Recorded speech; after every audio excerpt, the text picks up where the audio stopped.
Ang programang ito ay rated SPG. Striktong patnubay at gabay ng magulang ang kailangan. Maaaring may masiselang tema, lengguwahe, karahasan, sexual, horror o droga na hindi angkop. Madadami ka sa ginagawa ng mano mo. Paano? Kapag nagising si Sir Pepe. Alam ko, okay? We're done! Narito na nga ating pagkabangan ngayong Webes sa abot kamay na pangarap.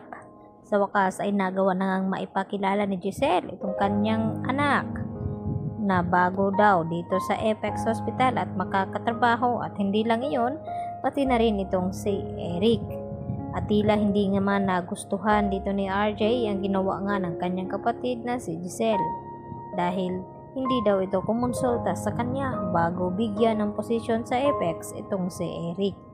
At hindi nagtagal ay pumasok na rin dito si Eric sa conference room kung saan nag-uusap itong dalawang magkapatid. At dito naman na sinabi ni Eric sa kanila na qualified naman daw itong si Eric sa ganong posisyon dahil sa may hinahawakan daw siyang ospital sa Amerika.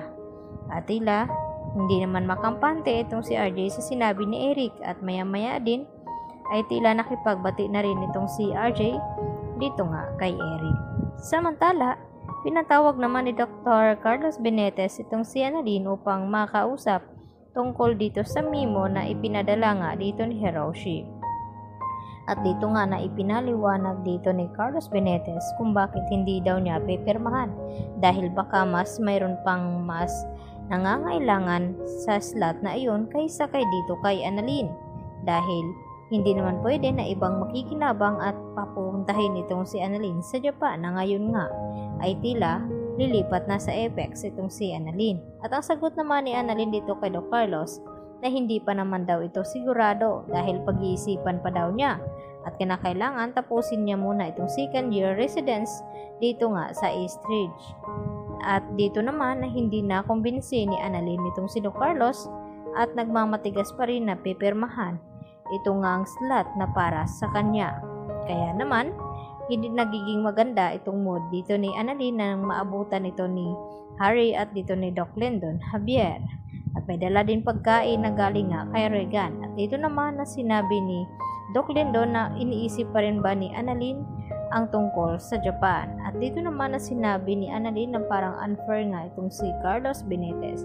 At nagbigay ng kaunting payo itong si Doc Lyndon na sana raw ay patunayan ni Annalyn na karapat-dapat niyang makuha itong slot na iyon, nang sa ganon ay makakapunta siya dito sa Japan. Sa kabilang banda ay mayroon namang operasyon dito nga na nagaganap sa Eastridge, at ang inasahan itong si Doc Lyndon Javier at itong si Annalyn. At nang papasok na nga ang mga ito ay dito naman na sinalubong sila ng mga kasamahan din at sinabi na hindi daw sila qualified na pumasok sa loob, at silang dalawa ni Doc Lyndon Javier at itong si Annalyn. At ipinagtataka naman ni Annalyn na kung bakit at hindi na rin nasagot ng kasamahan nito. At maya-maya din tumawag naman itong si Carlos dito kay Zoe upang ipaalam na baka madadama itong kanyang anak sa mga pinaggagawa ni Moira, at nalaman niya na nasa Japan nga ito. Kaya yun pala ang dahilan na kung ayaw payagan ni Carlos Benitez na magtungo roon itong si Annalyn sa Japan, dahil alam niya na naroon itong si Zoe.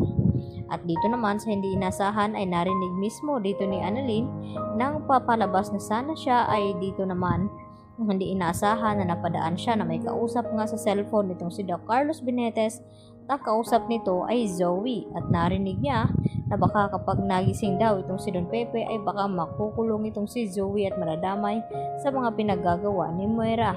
At nagulat itong si Annalyn na kung bakit nasangkot ang pangalan ni Zoe sa sinabi ni Doc Carlos Benitez. Yun pala ang dahilan na kung bakit hindi pipirmahan ni Carlos Benitez itong slot na para sana dito kay Annalyn. Kaya magkakaalaman na nga ba na ngayon nga ay tila natatakot na itong si Carlos Benitez na madamay ang kanyang anak. Yan ang ating pagkaabangan bukas mga kapuso. Dito lamang yan sa Abot Kamay na Pangarap, at huwag niyo po sanang kalimutan paki-like ang video na ito na kung ikaw ay naniniwala na mahuhuli na nga ba ni Annalyn itong si Carlos Benitez. Yan lang po, at hanggang sa muli. Bye-bye!